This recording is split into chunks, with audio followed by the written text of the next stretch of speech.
Jerry Lewis spent 10 years secretly hating Dean Martin for being everything Jerry could never be: iapustously cool, naturally talented, and genuinely loved. Dean knew about Jerry's jealousy, but chose to protect his friend's ego instead of confronting him, until the day it destroyed them both. It started in 1946, at the 500 Club in Atlantic City, the night that Dean Martin and Jerry Lewis first performed together and created magic that would make them the biggest entertainment act in America. But what the audience saw as perfect chemistry was actually the beginning of a toxic relationship that would slowly poison both men for the next 10 years. Jerry Lewis was 20 years old, desperately hungry for success, and convinced that his manic energy and rubber-faced comedy would eventually make him a star. Dean Martin was 29, already polished as a performer, with a voice that could melt hearts and a stage presence that made everything look effortless. When they stepped on stage together that first night, Jerry immediately felt something he had never experienced before. Dean walked out there and owned the room without even trying. Jerry would admit, decades later, "I had to work for every laugh, sweat for every moment of attention. Dean just existed, and people loved him for it. I hated him for that, from the very first night." But Jerry Lewis was smart enough to recognize that his jealousy of Dean Martin could be profitable.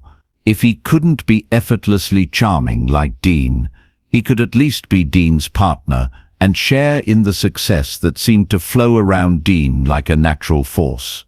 Dean, for his part, recognized Jerry's talent immediately, but he also saw something else: the desperate need for approval that drove Jerry's every move. Dean had grown up poor in Ohio and understood hunger, but Jerry's hunger was different. It wasn't just for success, it was for the kind of natural acceptance that Dean took for granted. "Jerry worked harder than anyone I ever met," Dean said years later, "but he was working against himself, not toward something. He wanted to be loved the way audiences loved me. But he didn't understand that you can't force people to feel about you the way they feel about someone else." Within months of their partnership beginning, Dean began to notice troubling patterns in Jerry's behavior. When critics praised Dean's singing or his natural comedy timing, Jerry would become quiet and withdrawn. When audiences responded more enthusiastically to Dean's portions of their act, Jerry would find ways to extend his own segments, often throwing off the careful rhythm they had developed. Most painfully for Dean, Jerry began to sabotage moments when Dean was connecting with audiences. If Dean was telling a story that was getting laughs, Jerry would interrupt with a louder, more manic bit. If Dean was singing a song that was moving the crowd, Jerry would make faces or create distractions that pulled attention back to himself. "Jerry couldn't stand it when I had a moment," Dean confided to Frank Sinatra in 1950. "He'd rather destroy the whole act than let me shine for 30 seconds. Dean's response to Jerry's jealousy was characteristic of his personality.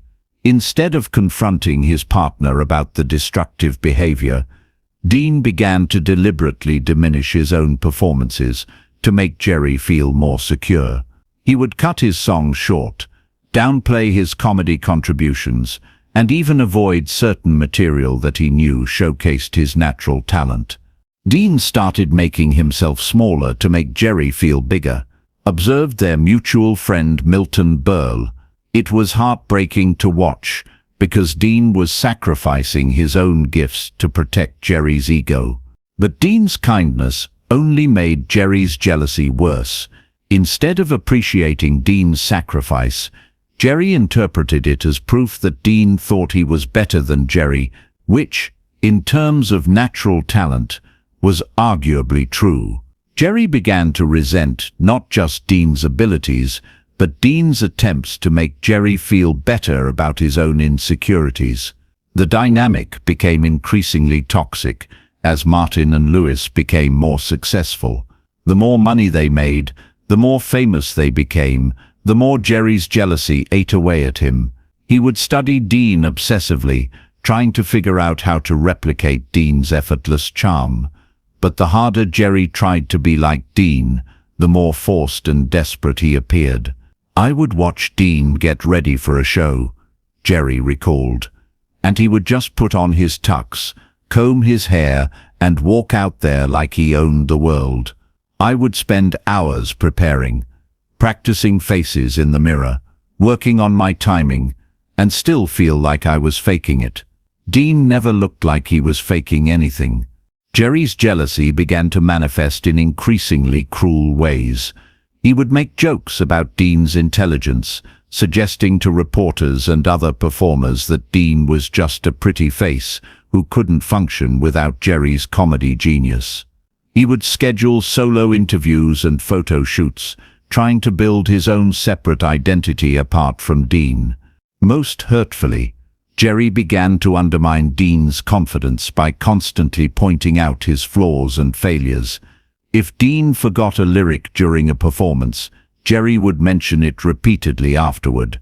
If Dean had an off night, Jerry would dissect every mistake in front of others, disguising his cruelty as constructive criticism.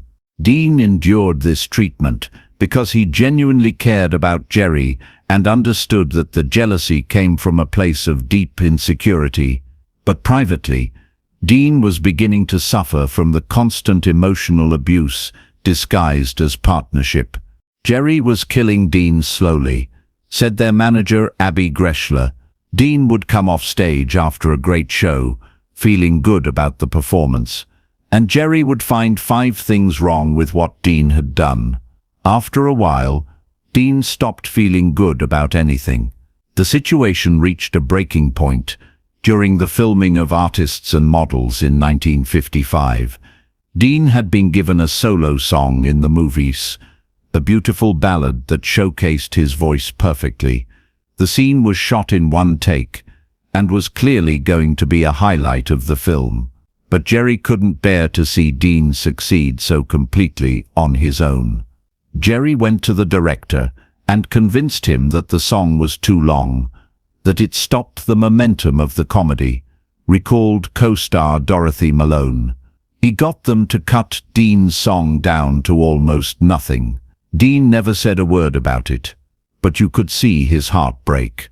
That incident marked the moment when Dean Martin began to emotionally withdraw from Jerry Lewis. Dean didn't become angry or confrontational. That wasn't his nature.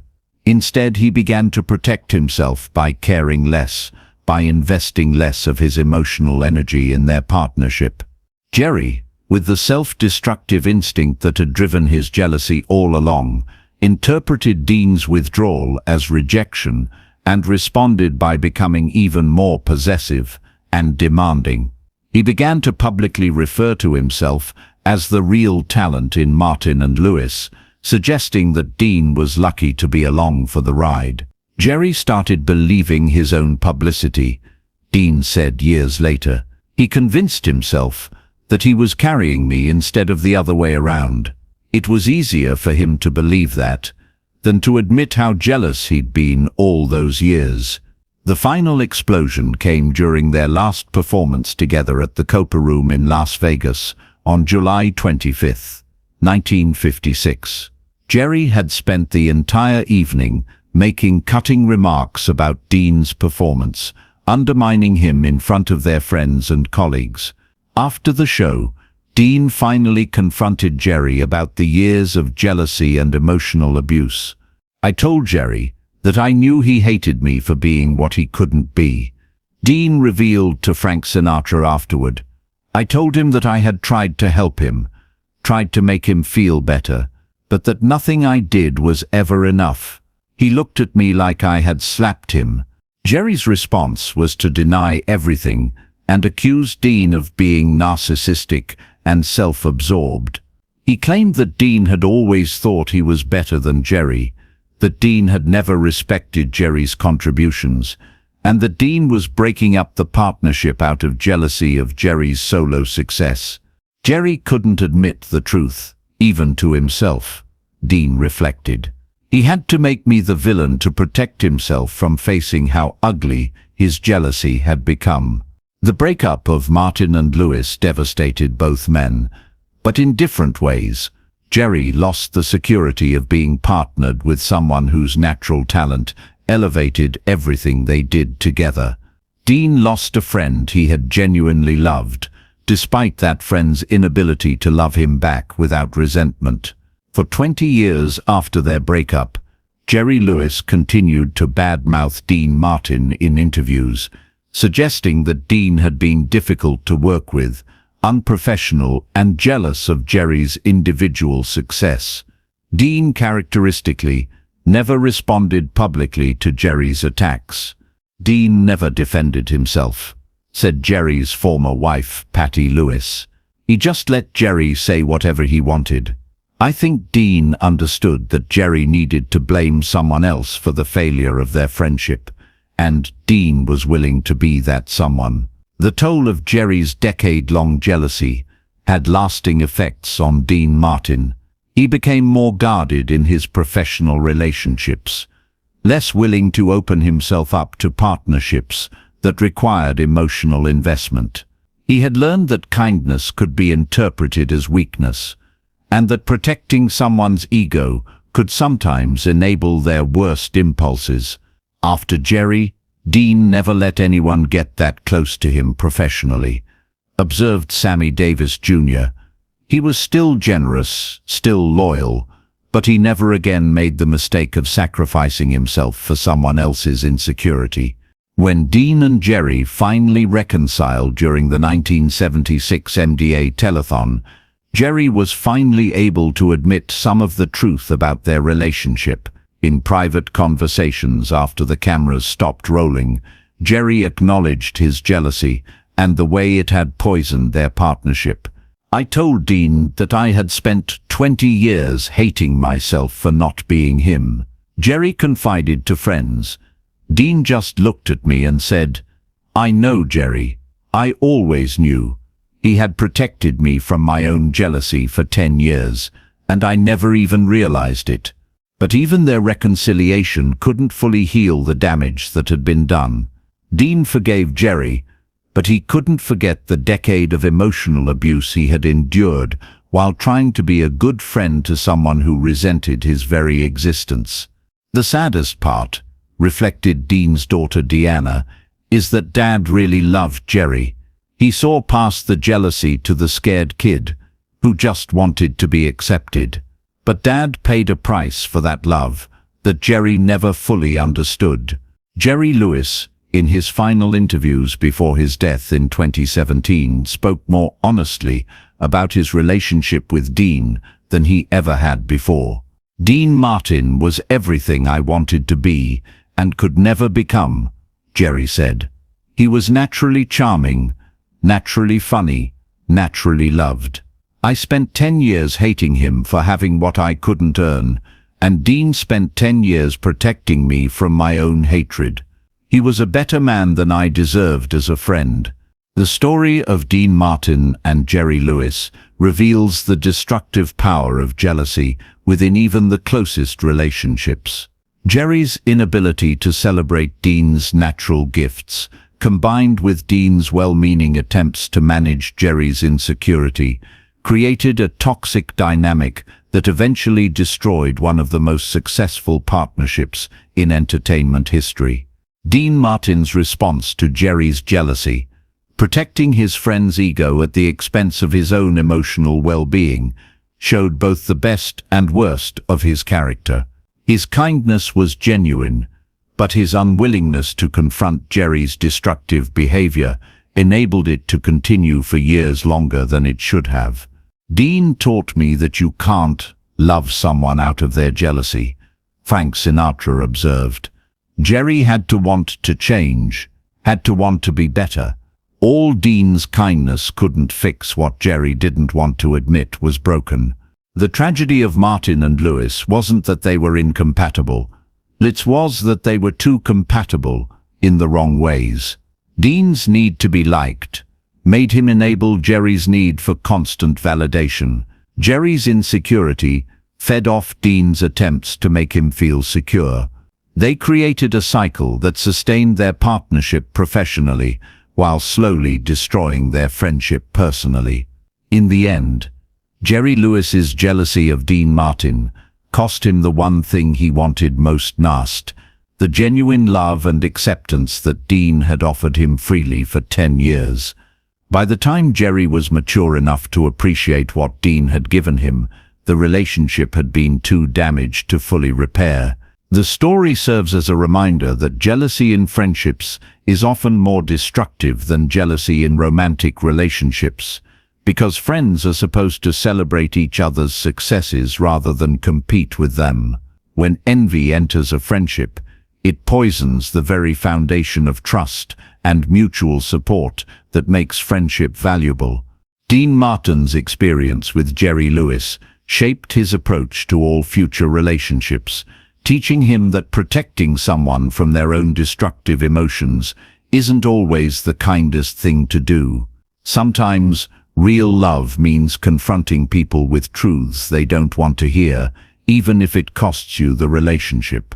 If this story of friendship poisoned by jealousy moved you, make sure to subscribe and hit that notification bell.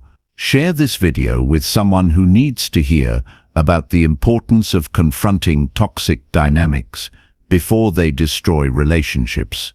Have you ever had to choose between protecting someone's feelings and protecting yourself?